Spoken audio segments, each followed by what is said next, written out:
recommended this book called Magical Unicorn Society. I think it was Outhouse or whatever. I don't remember. One of those guys did.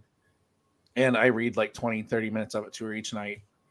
And we got to the end where you can join the society, and she's 7, and she's just like, Dad, we've got to join. I want to go to China and look for unicorns. I'm going to miss a lot of school. And I'm just like, oh my God. I'm trying to get her to sleep because I know I got to record and I don't want to be up till like 11:30 recording. Yeah. And she's just like, and then we could do this and this, Dad. You got to make sure, Dad, could we please join tomorrow? And I'm like, oh Lord. And then she like went from that to the science of farting. Dad, why do we fart? How does it make sense why we do it? And I tried to explain it, the food processes, it leaves gas. And well, then why does it smell so bad? And I'm just like, oh my God, please go to sleep, child. Yep. like, please. Like, I love our nights when it's just her and I, but at the same time, I'm like, okay, time for bed. Yep. Please. Chiefs and Ravens are playing, honey. Yeah, I'm the same. I was the same way with ours, just almost there. And then, my wife's watching NCIS and she stares at the TV and there's a cadaver and with bullet holes. And she's like, now the questions start. What happened? Is he dead? Is he in heaven? How did he get there? Is his dog there? I'm like, oh my God, she's catching a wind. Hurry up, put it down. Oh, I love it. They're so great though. They're the innocence of kids. And my wife is already dreading the day where I have to tell her that unicorns aren't real, because I've read this whole entire book to her about all these different unicorns, and now she's hell bent on them being real.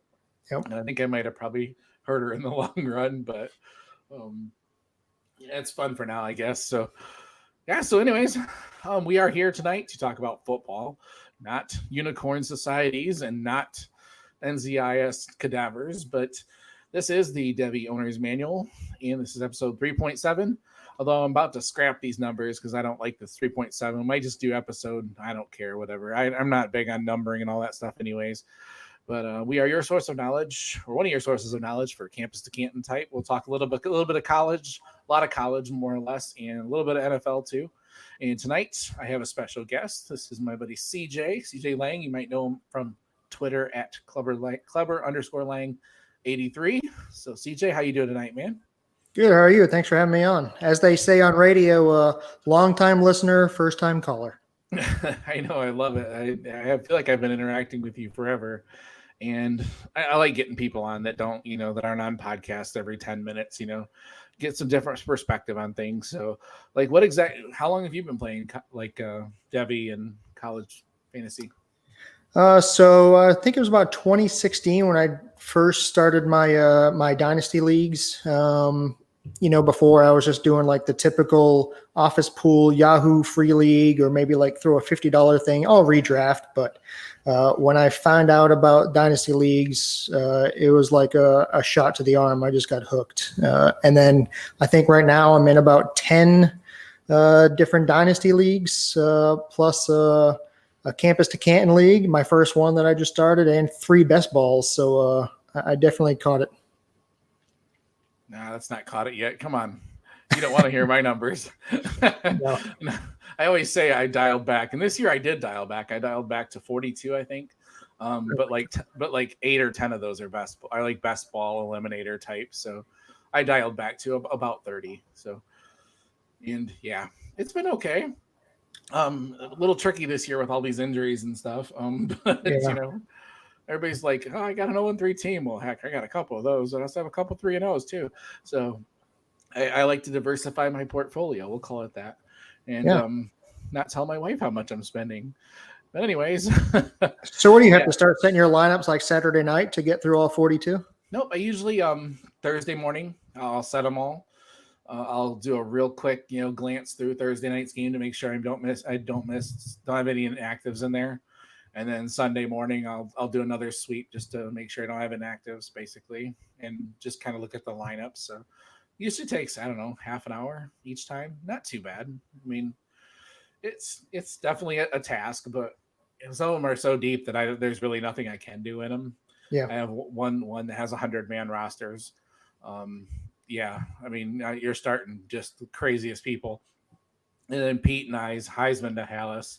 That one is so deep too. I'm starting just the randomest guys anyways that I don't even care if they're injured half the time, just because it's it's just the options that I have are so thin anyways. So, Mm-hmm. but looks like if Lamar doesn't wake up, my Scott Fishbowl team is going to be 0-3. So, but it's one of those situations where if Lamar continues to not have a good game, I'll lose my Scott Fishbowl, but then I'll win in my home league, which is kind of more fun. But I don't want to start the Scott Fishbowl 0-3 either. But my first 2 weeks were just like bad break losses and stuff. So you're in that, aren't you? Or I am, yeah. So I'm a 3-time reject. So finally, Tim Keller from DHH underscore Tim basically asked me to co-own with him, and we were undefeated. And then this week, obviously, I think everybody knows from Twitter the unfortunate news about James the Brain. We're actually playing him this week, and we were up, I think, by 10 points, and he had Patrick going, and we were done. So it should be a solid victory for him. Nice. Very, very sad news. It hit a lot of people hard. So yeah, it still doesn't even feel real. I mean, I took over one of his orphans too, and I'm really hoping I win just so I can donate it to his wife.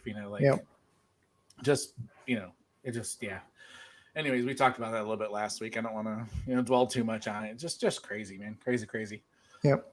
All right, we're going to get into, because we just got a little bit of news. There wasn't a whole lot I wanted to talk about news-wise. We'll talk about the games mostly. The big news last week was the return of Rondale Moore, which is just a huge jolt for the Big Ten.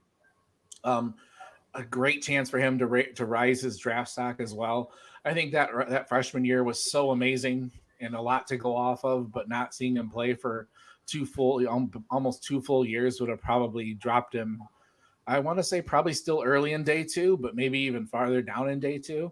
I mean, he's got that talent and it's shown, but to not play for that long. So I think just getting on the field will drastically help his draft stock and should, as long as he does well, get him right back up into the first round consideration. Is that kind of where you're at? I don't know what you think, Rondale. Yeah, absolutely. I think he's set himself apart, of those the first tier wide receivers, with the Rashad Bateman, Jamar Chase, for the speed that he has and what he can do out of the slot. It reminds me a lot of, what Jalen Reagor did, except, Jalen Reagor didn't have a quarterback last year at TCU. But, I think I see him. I mean, he can just do whatever you want him to do. If he can line up in the backfield, he can do the slot. He could, have that like Nicole Harbin and just line up outside and just do fly routes all day. I mean, the sky is the limit for him. Oh, it is, man. He's a smaller guy, but he's incredibly powerful and just a ton of fun to watch. So if he stays healthy, I think that's the biggest issue. He'll put up the numbers and Purdue will feature him. And it's huge. It's just some great news. I'm going to kind of edit this out here. I need to grab up something real quick. What am I looking for? Pete's. I wanted to get some more stats. Pete's are kind of incomplete. So let's see here.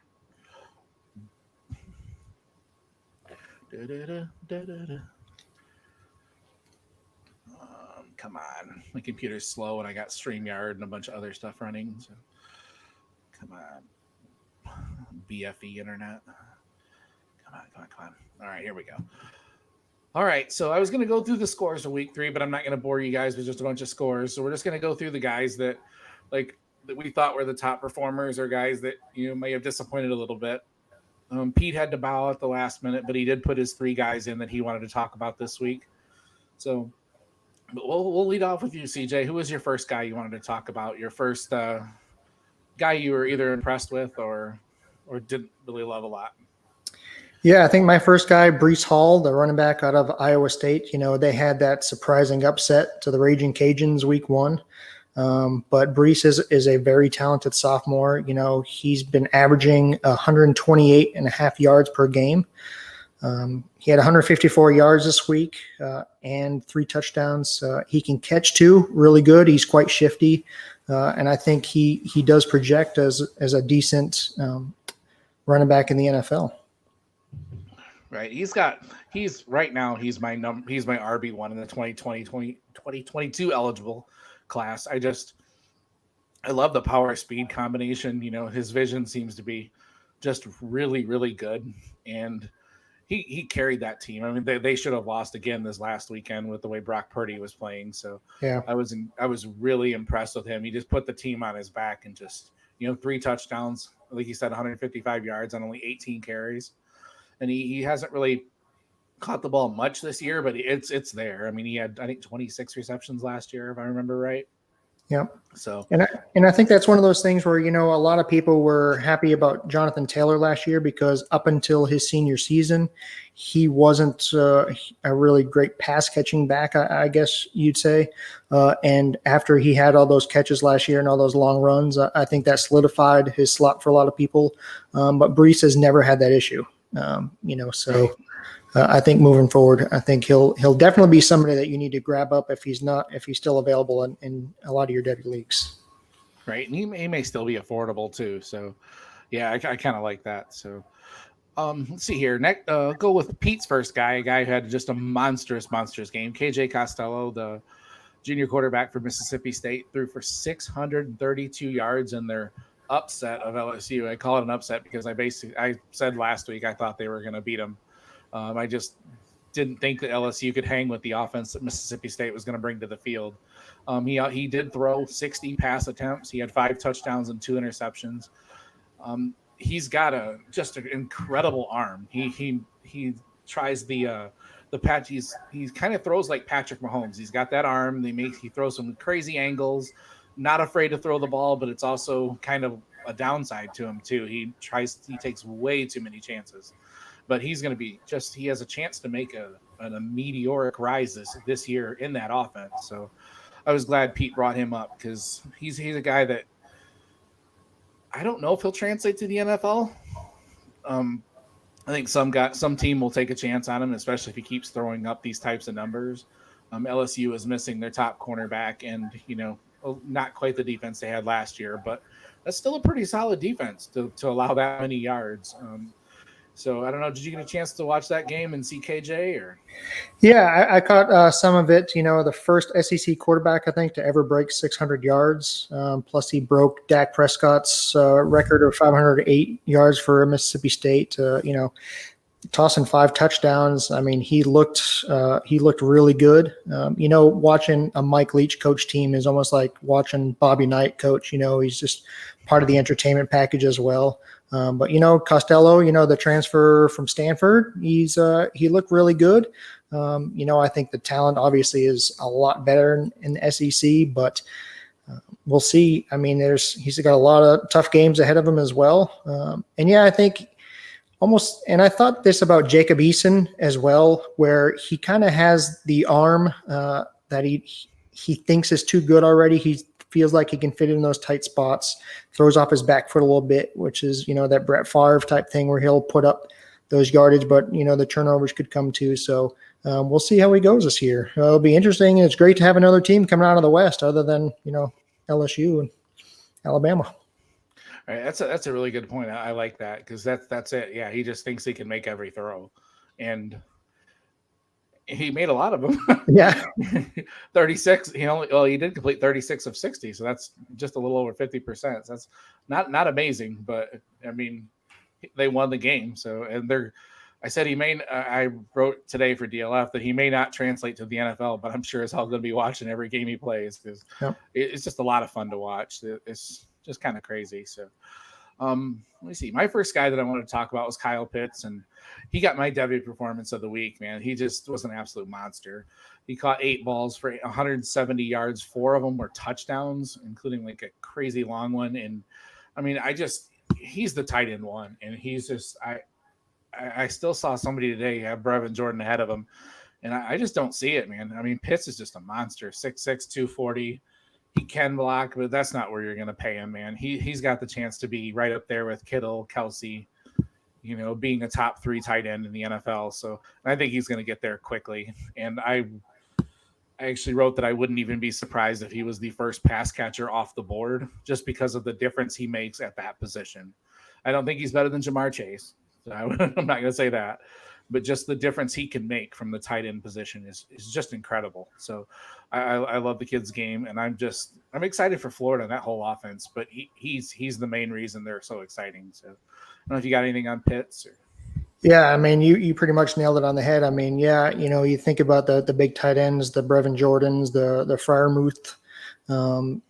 I think Pitts just solidified himself as that one. And the tight ends these days, they're just as fast as wide receivers. You're not really asking them to block all that much. Maybe a little chip off the line.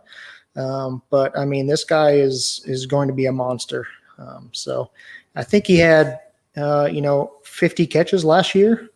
Yeah, I think so. Around 50 something. Yeah, he's already got like you said 8 this year. So I think he's definitely going to be a huge red zone target as well. So you could be looking at a lot of those inflated numbers, which is exactly what some of these teams are. We've seen it in the NFL. These past 3 weeks, you're on the goal line, you can't score. Right. You need that guy, that big, tall guy who can just muscle his way in and score those touchdowns. Yeah, it'd be neat to see him put up the type of, the dominator rating that like a receiver does, from the tight end position, which he easily could. All right, CJ, who's your second guy you wanted to highlight? Oh, man, this is a little bit of a sleeper. I don't know if a lot of people know about him or not, but Sincere McCormick, UTSA running back, the Conference USA 3-0 team, they had a win over Middle Tennessee State this week. McCormick is another one of those guys, great runner. He can catch. The first week he had 197 rushing yards. 2 weeks ago, 98 yards. He had 82 this weekend. So he's on pace for almost 1,500 yards as a sophomore. He's got 3 touchdowns as well, plus 8 receptions. He's a guy almost like Chuba, I think a little bit, where he's got speed, he can catch, and he's not huge. He's not like a DeAndre Swift or anything like that, but he's got wheels. He's like a Darrington Evans type, and he's getting a little bit of exposure now too. So he's had the ball in his hand. He started last year, and it looks like he's carrying it right over into this year. I was trying to pull up my notes and I can't pull them up quick enough. For some reason, my preparation is not that good. He's a guy that I haven't watched a whole lot of yet. I mean, I've watched some. Let me see if I can find my notes. Sorry. Good quality radio here. The Jeopardy theme song. So yeah, drop this Conference USA guy on you. You're completely lost. No, I can't remember what I've. Yeah, I don't have any notes on him. Crazy. He's like in my list of ones to watch. I've got to have him. Oh no, I don't. Crazy. Yeah, I like it, man. That's a guy who I haven't paid a whole lot of attention to yet. I've got him in the looks like I have him in about the 15 range for the 2022 class, but I haven't got a chance to watch a whole lot of them. So I like the name, and he's getting a little buzz as a guy who can do some damage and be one of those small school guys that comes up. So I like that a lot, man. Good call. Yep. And Pete wanted to bring up Spencer Rattler. He was his second one. And Rattler obviously had a monstrous game but Oklahoma lost. And I think that was the key to this game. Rattler did have 300 and some odd change here. If I can find the numbers, obviously. Once again, my preparation is amazing. Too many notes. He had 387 yards, 4 touchdowns, but the 3 interceptions were backbreakers. And it just kind of showed that he was, he's human. I mean, he's my QB2 for that 2022 class behind Howell, but he's a guy that could easily eclipse Howell. And we forget that it's his second game, but at times, he's going to always throw the ball. But they should have decimated just decimated that defense. That Kansas State should not have given them that much trouble. They could barely beat Arkansas State did beat them in the week in their opener. So, we expected them to absolutely destroy them, and to throw 3 interceptions was rough, and they were not good throws. They were bad decisions. So I'm not worried about it, obviously, but it showed that Spencer Rattler is actually human. So, that's good to see, I guess. Yeah. At least you'd like to see it against a better defense. So I don't know if you got anything on Rattler. How do you have the 2022 class of quarterbacks? Where is he at? Or is that something, do you have that ranked or? Yeah, I've actually got him over Howell. And I caught Howell, when he decommitted from FSU. Wanted to see what kind of Mac Brown was doing there in North Carolina. And, he's obviously putting up the numbers. De'Ami Brown is a monster wide receiver as well there. But, Rattler, I own Oklahoma in several of my Devy leagues. So I'm familiar with him as well. He and Bo Nix share the National Football Club Player of the Year, their senior season. A lot of hype, obviously, with, look at the quarterbacks that Oklahoma has put out, with Kyler Murray, Baker Mayfield, Jalen Hurts. He's definitely in the right system. The first week against Missouri State, of course he played amazing because that team is horrible. But you know what? In that, like you said, in the Kansas State game, a lot of those mistakes led to missed opportunities. And I still think he's a Heisman hopeful. I think Lincoln Riley will definitely. This will be a huge learning lesson for the team, and I think he'll just be just fine. No, don't put him in his grave yet. It's crazy that nowadays we see 3 interceptions, and that's more than Fields and Lance had all last year. So that's crazy. Yep. To think that 3 could get him out of the Heisman running, but it almost could. So, all right, my second guy that I wanted to bring up was Kylan Hill. He had an enormous game. He only had 7 rushes for 34 yards, but he caught 8 passes for 158 yards and a touchdown. And it's what I wanted to see from him. I have him as my number 9 back for next year. But one of the biggest knocks I had on him was pass catching. He's a versatile back. He runs good inside and outside. He always fights for extra yards. He's got great speed and toughness. He's not an elite athlete, but he's very good, and he's a very well-rounded back. And I just wanted to see more of the pass catching. And in comes Mike Leach, and I'm like, oh yes, because they fed Max Borghi at Washington State. So I'm like, if Kylan can get those receptions, the sky's the limit for him. So I think he could easily get 15 to 20 touchdowns this year and just ball out receiving the ball. And Kylan Hill is a huge riser for me. Like I said, I have him at 9, but I could easily see him getting in the top 5 if he shows that he can still run like he has run in the past, and then also add this dynamic receiving ability. Whew. Give me Kylan, baby. Give me Kylan. Yeah, I was nervous because, like you, I've been watching him for a while. And when he left that LSU game, I was a little bit nervous, and all my Devy taxi squads were too. But, he came back in and had that 75-yard touchdown. I'm like, oh, good, baby. He's back and he's good. So, yeah, absolutely. I think he could definitely rise. Initially, this was supposed to be, 2020 was supposedly, the year of the running back for the NFL. 21's setting up to be kind of that wide receiver one, and the names coming out next year just bonkers. The list just goes on and on. But I definitely think Kylan could definitely be mixing it up there whenever he's eligible. Right, that long touchdown was just beautiful. Yep. It was like he caught the ball like over his head. Showed the soft hands you want to see, tiptoed the sidelines, and just gone. Yep, it was beautiful. So Pete's last guy that he had brought up was Zamir White, and Zamir had 13 carries for 71 yards and a touchdown. Not exactly a monstrous game, but it's just good to see him get the lead back role in Georgia. That offense is kind of got a little bit of questions after losing Newman, and then also not having. Oh, I'm drawing a blank on the other dude's name all of a sudden. What's the guy that transferred there from JT Daniel? Yeah. And not having Daniels in yet. So they have a little bit of uncertainty at quarterback still. So, but just seeing Zamir White, I want to see him do the things that we thought he was going to do as a 5-star coming out, the top back in that class. And I just want to see him get the ball. And I want to see him be the lead Georgia back for a, full season as much as we got. So it's good to see him take that first step, and he looked good, and he's a hard runner. And he was getting Adrian Peterson comps coming into college. So it gives you an idea of how big and tough this kid runs. So it's just nice to finally see it, like he had a little bit of play last year, but I want to see a full season, see him get the load. So. Yeah, absolutely. And, I was concerned about him coming back with the injury, just, from emotionally as well, because you just, on those big teams like that, especially the SEC, if you give up your depth position, that spot on the depth chart, there's no guarantee that you're coming back. So glad to see that he's established himself and that he looks healthy. And, I think he just needs to take that chip on his shoulder and just take it to the house. Right. All right, your last guy. I like this. This other guy I don't have anything on. CJ, I love it, man. You're bringing the heat. Yeah. So, I'm born and raised in Boston.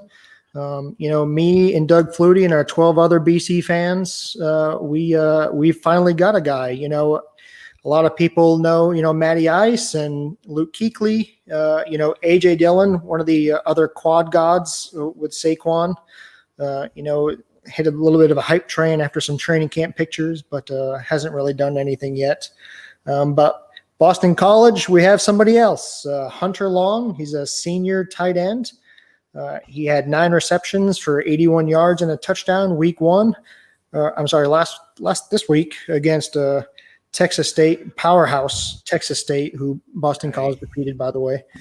And then the first week against Duke, he had 7 receptions, 93 yards and a touchdown. Now, no mistakes about it. He is not Brevin Jordan. He's not Freiermuth. He is not Kyle Pitts. But he is going to be that guy, kind of like Tommy Sweeney was, who just keeps making plays. He can run. He's tall. He's just going to be able to do it all. He can block. Not really, comparable. I'm not going to – it's horrible when you do comps to these players because they're automatically going to think about it, Kahali Waring, when he came out, that was the next version of Gronk, and I don't think he's played yet with all of his injuries. So, but he definitely has that body type. He has that big blocky Gronk body where he can just go up, catch the ball. He's not going to outrun anybody. Definitely, if you're in a Devy league, a deep one, hopefully, you need to check out Hunter Long, Boston College tight end. Nice. Another name I have on my list that I have not got to watch much of, but I like Boston College this year. Like getting an actual quarterback finally is really nice with Phil Jurkovich there. And I have North Carolina on upset watch this week because Boston College is one of those teams that they tend to always play tough no matter who they're playing, even if they are nowhere near as talented, Yeah. They do, especially at home, they're one of those teams that I think no one wants to see on their schedule because they're always going to bring their best game. So, yep. All right, and we're really spoiled in Boston anyway with our pro sport. So to finally have a college team, I was so invested in them that, we started off the year a couple of years ago, 3-0, and, Florida State was kind of down, it's just starting to go down. So we possibly could have had a chance on the Atlantic Division in the ACC. And we got absolutely smoked by Purdue. And I knew it was going to happen. In the third quarter of the game, I got so angry. I emailed the athletic director, Martin Jarman, for BC, and just went on a rant, just a huge tangent about how they never sell out. You need to fire Steve Adazio. It's just 7-6 every year, 7-6, 7-6, 3-10, 7-6. I mean, at what point is mediocrity good enough for you? And he actually emailed me back before the end of the game and said, "Thanks for your support." So it was like a nice big FU to me. They finally got a new coach in there, Mark Halfley, OSU guy. So we'll see what they do. I mean, I'd be happy with the Meineke Car Care Bowl, San Diego County Credit Union Poinsettia Bowl, whatever, just going bowling is fun, especially if your team's in it. Right. Trust me, I know we're not. I might go on Twitter and say that we're getting the natty, but trust me, we're not. Alabama is not scared of Boston College. No, I doubt it. I like it. I was hoping they were going to get rid of some of those bowls this year, but I think I heard they're going to still do a lot of them. We need to double down. We need to do them up more. No. You got the sponsors. Let's do it. Yeah, let's do it. The Devy Owner's Manual Bowl, baby. We'll get 2 0-8 teams. We got it. All right. All right. And the last guy I'm going to bring up is just a name that wasn't on my radar going into this season, but we've talked about Mississippi State enough. So Osiris Mitchell he looked like he's going to be the lead receiver for Costello. And he caught 7 passes for 138 yards, a couple scores, and he just seemed to always be there when he needed a big play. And then I dug a little bit deeper, watched a little bit of his older stuff. The kid's got really good hands, and he makes a lot of those like circus types catches where he's 6'5" and has a giant wingspan. He like plucks the air out of the middle, plucks the ball out of the middle of the air. He adjusts well when it's thrown in the air. So there's a lot of things to really like about him. It's got really sure hands as well. So he's kind of a sleeper to watch, a guy that could really, really climb up charts this year. But like I said, he wasn't even in my top like 30 going into guys, that are eligible for this year. But if they're going to throw that much, some of these guys are going to benefit, and he's got a chance to really climb up the charts, and he's got a lot of things that teams would like. He's just a big, sure-handed receiver. So, if you got anything on Osiris? Yeah, I definitely wasn't on my radar coming into the season, but you know what? If KJ is going to throw for 600 yards a game, somebody's got to catch him.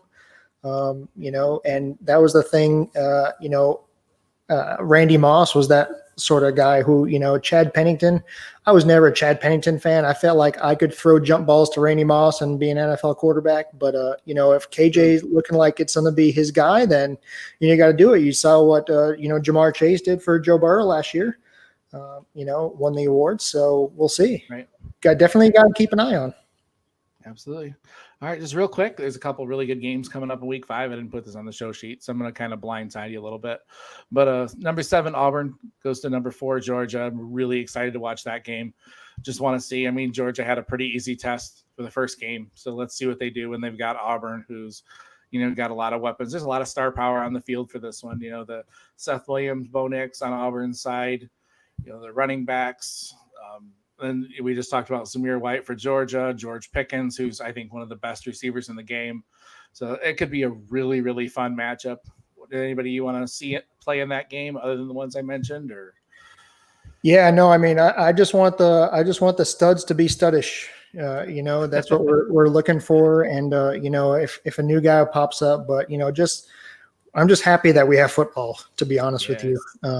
So it's great. And if we could have those, that SEC game, definitely all those guys.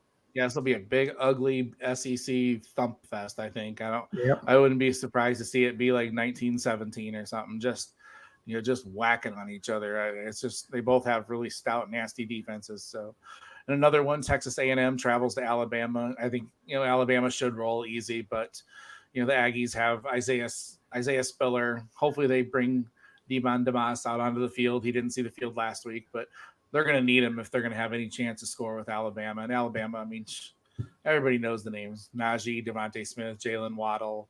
Their water boy. He'll be in the NFL next year. It's they've got everybody. Yeah, so they're second and third string or 4 or 5 stars, but Kelly Mond. I'm really.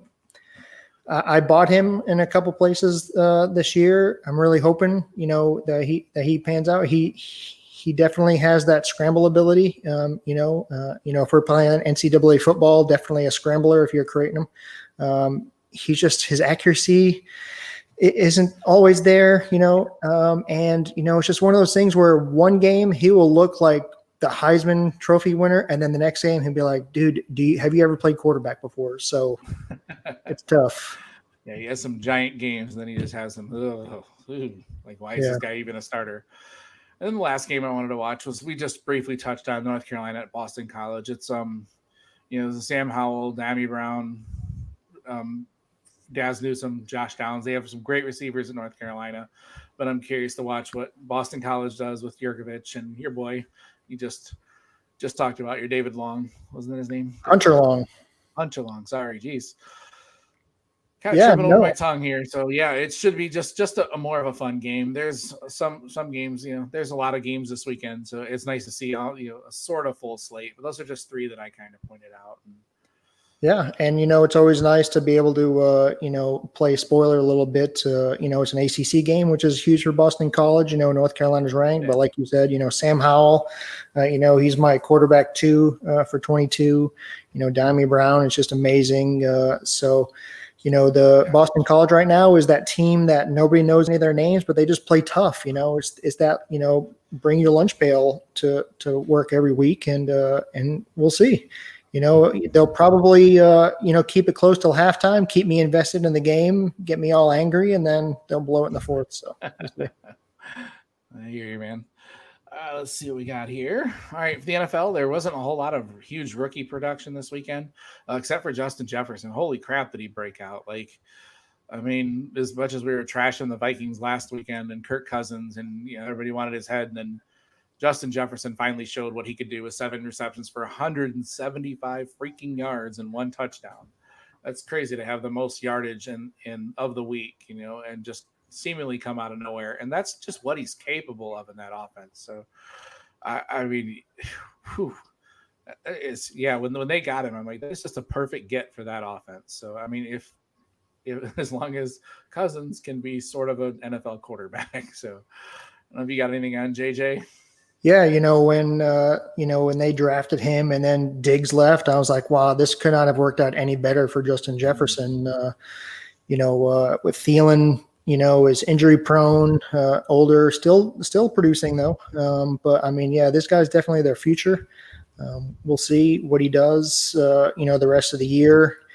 Initially, we had high hopes for him. I know a lot of people had him as rookie wide receiver 1 this year, coming out. I'm sticking to my Bryan Edwards rookie wide receiver 1 hot take. We'll see. He's walking around in a boot this week, but Justin Jefferson, he could definitely blow up. Absolutely. And if Dalvin can get that running game going and open up that passing game, Cousins is capable. Just not in clutch situations, but we'll see. Good for him. I like that Edwards take too. I was on the Pittman train that derailed quickly. He's going to miss half the season, but yeah. The most notable quarterbacks. I mean, Herbert played well, but Burrow had another huge game: 31 to 44, 312, 2 touchdowns. But he was sacked 8 times. And I tell you what, his lifespan is not going to be long if they don't keep him upright. I mean, I feel really bad for the kid. I knew it was going to be rough, and he still just looks unflappable. Like, I think he's got the poise and everything you want in a quarterback. But good Lord, protect the kid. So it was really hard to watch. A tie is hard to watch to begin with, and then let alone that many sacks. So yeah, I mean, I'm obviously, you like to pull for the Bengals, those teams who have just been constantly garbage for years. But I mean, that offensive line is absolutely going to get him murdered before they can do anything in that division. So, Pittsburgh has got a very stout defensive line. TJ Watt will be in his face soon, playing him 2 times a year. So we'll see. Hopefully they can make some adjustments. Joe Mixon, is not having the greatest year so far. And Gio Bernard and that, whatever that mustache thing is that Gio's got going this year. Yeah, I mean, the pass pro's got to be a lot better than what it is. So we'll see. Yeah, that scares me, man. Pittsburgh's got 29 quarterback hits through 3 games, and I'm like, oh man, I did not want to play those guys this year. Yeah, injury that game. Right. So, and the best running back performance was probably Jonathan Taylor with 1359 and a touchdown. Although CEH is having a decent game. As I check in on the Chiefs in Baltimore, I can't believe Lamar Jackson is 35 yards passing in the 3rd quarter.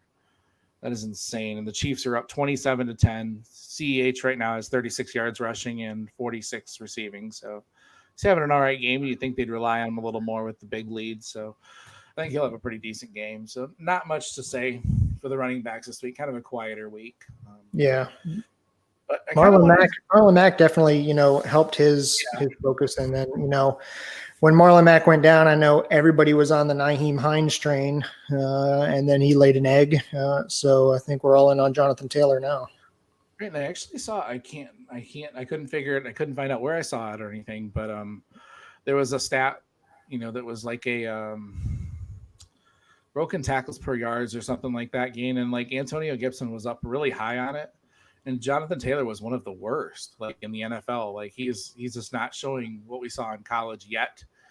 Like he wasn't getting, this out of past that first level of defenders very often. And I haven't really watched a lot of NFL because usually because of what I have to do for DLF and stuff, usually my Sundays is breaking down Saturdays, and making, tape cut-ups and things like that. So usually I'm kind of have an eye on the NFL. So I'd like to really dive in and see exactly what's going on with Taylor. But supposedly it doesn't look as good as we kind of hoped he would. And my fantasy teams are feeling it too, where I have him because I have him in a lot of places.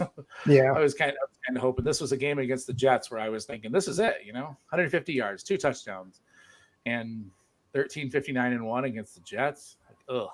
Yeah. In a game where they were leading and they should have been, just feeding them the ball. So I was kind of surprised. And then kind of my big topic of the week, I kind of wanted to talk about, that the quarterbacks. I mean, most of us, I'm sure if you're 10 leagues, how many are super flex? Probably all of them, or Pretty much, I think 8, I think. yeah, I say that's pretty much the age we're going into is, the reliance on the quarterbacks. And it's so much fun to see these next quarterbacks, take these next steps. Cause I was worried, as we looked, a couple of years ago, you were seeing the downfall of Brady and Breeze or the decline, of these guys, the Roethlisbergers leaving the league.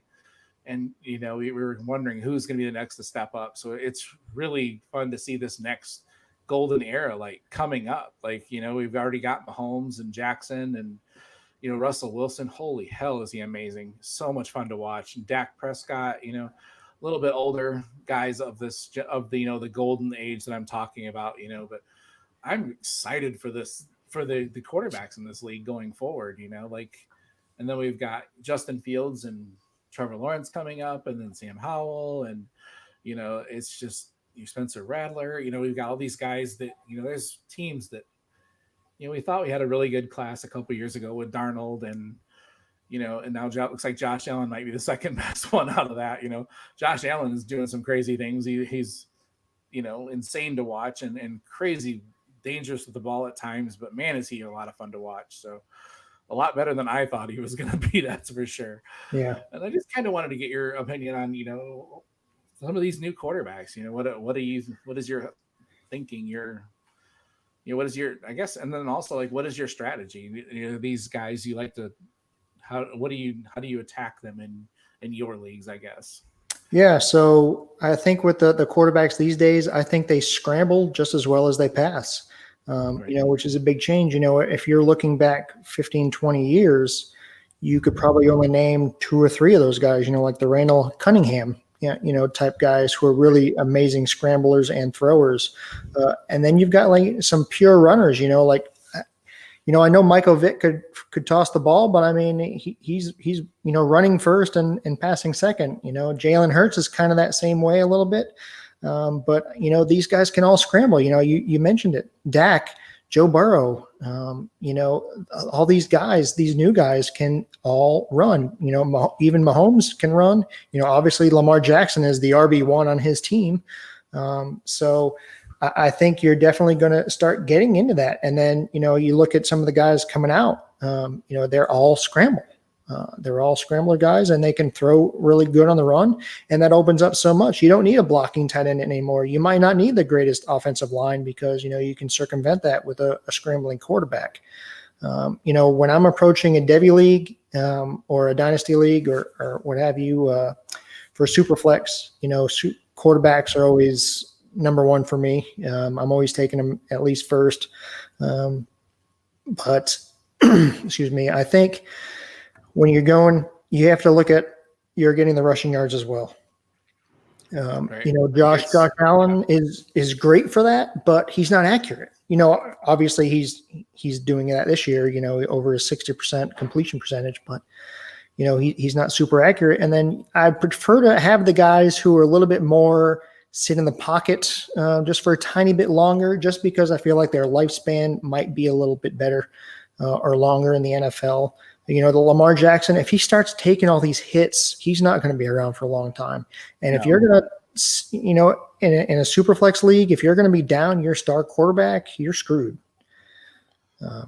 So I think I'd rather have a quarterback with a little bit of meat on his bones, but I think honestly, you're not going to see Josh Rosen coming out anymore. This true pocket passer. I just don't think he will anymore because the college game has changed from that too. Right. Nobody's taken snaps from under the center in college. Right.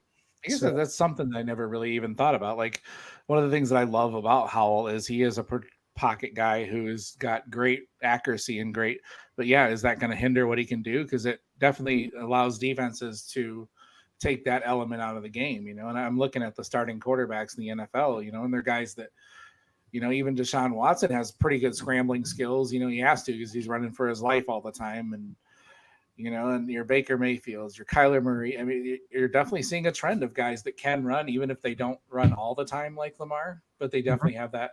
It makes the defenses have to account for that. So it is like a new era of a different type of quarterback, but it's exciting too. You know, these guys like Mahomes that can move and can also throw for 5,000 yards and 40 touchdowns.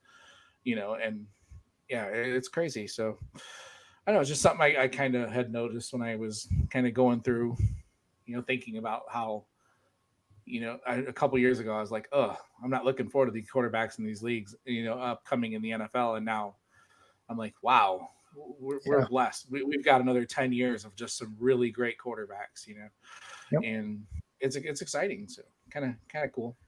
Yeah. But I don't see how, you know, and I guess that might also lead to even more leagues being super flex, I would hope. So I remember I was tooth and nail against it when I first heard about it. Now I can't even play in a league as super flex anymore. It's just weird, you know, to not value quarterbacks at all, you know, pretty much. So Yeah, on Twitter, you never hear about the no quarterback strategy. exactly. Although, you know, you always have those guys, you know, like John Bosch is a big proponent of it, of, you know, never drafting your ones early and just getting like 3 or 4 crap ones later. But even that's hard to do, man. I like to take one really good guy early and then maybe take my second, third, fourth ones, you know, later. You know, I think that's the strategy I took in Scott Fishbowl. I got my Lamar Jackson in the first round, and then, you know, waited and got like, you know, Cousins and Foles and Goff like later, like much later, and, you know, and focused on the running back. So where it used to be, and that even seems to be a more common thing. I remember last year that you would get into a super flex draft and like the quarterbacks were 15 of the top 24 picks were quarterbacks sometimes. And now it seems like we've kind of gone away from that a little, which is nice, because that always sucked when you ended up being, when you picked first, then you had to wait for that second 2-3 turn, and you'd get back to you, and you you took McCaffrey at 1, and then you're taking like Carson Wentz and Goff in the next round. Exactly. You're like, man, this sucks. So it's nice to see that there's the drafting and the auctioning strategy has changed a little bit toward that too, to kind of balance out a little bit, because it seemed like it was crazy a year or two ago. So yeah, I don't know. All right, we'll call that a wrap, man. We got about an hour, so that's good. So you tell everybody what you're working on, where you're working at, like what you got up down the pipes. Yeah, so currently with the fantasyauthority.com, we are focusing on Dynasty, Redraft, and DFS. I do a couple weekly articles where we do flex options for your teams for redraft. I also do a Dynasty buy and sell article and make all those videos as well. And we have the typical, you know, sit, start, waiver shows, and everything. We got a great crew. If you haven't checked out our YouTube site, the Fantasy Authority, and check it out, give us a subscribe. And I appreciate you having me on this week. You know, I'm still relatively new to the fantasy community here. You know, I'm not in it for followers. You know, I'm in it just to help the guys that are in my home leagues and everybody else. You know, it's just so great to be in this community because we all love football so much, whether it be college or NFL, and just talking football all the time with all these guys and all of our chats and group meetings and everything. It's just a blast. So, you know, I remember when, you know, I got my start, Tyler gave me a start at Dynasty Happy Hour doing some articles. I did a Heroes and Zeros start weekly, had a lot of fun with it. Obviously, that's where I met you at. So, you know, it's just expanding the community, you know, and it's great to see us all come together, you know, especially like last week. So I appreciate it. It gives us something to do so we don't annoy the living shit out of our wives. Yeah, exactly. Which I still try sometimes. I'll be like, "Hey, honey, look at this," and she'll be like, so anyway, yeah, the TFA is doing some good stuff. Like I respect a lot of the people over there. You, Cody Kutzer, Robbie Jeffries, you guys, and Kevin putting all together. I worked there for just a brief time, but it was more. They had me in more of a redraft setting, and I just, I don't know. I play a very little redraft anymore, and just didn't really get into it. So I kind of went a different route. But they are doing some good stuff, and there's some really good people working over there. So, You can find my stuff at DLF if you're interested on Twitter, FF People's Champ. Find this podcast at Devy Manual on Twitter. So don't ever hesitate to drop us some questions. Annoy me, and I love being annoyed with questions. What do you think about this trade? Whatever. What do you think about this roster? What do you need? Just drop me a line, man. I'm on the phone, on social media way too much. So, all right, and we'll call that a wrap for this week, and we will look forward to talking to you next week. We got another good guest lined up, so we'll talk to you guys soon. Take care. I need a tagline or something. That's the way the cookie crumbles. Walter Cronkite. I don't know.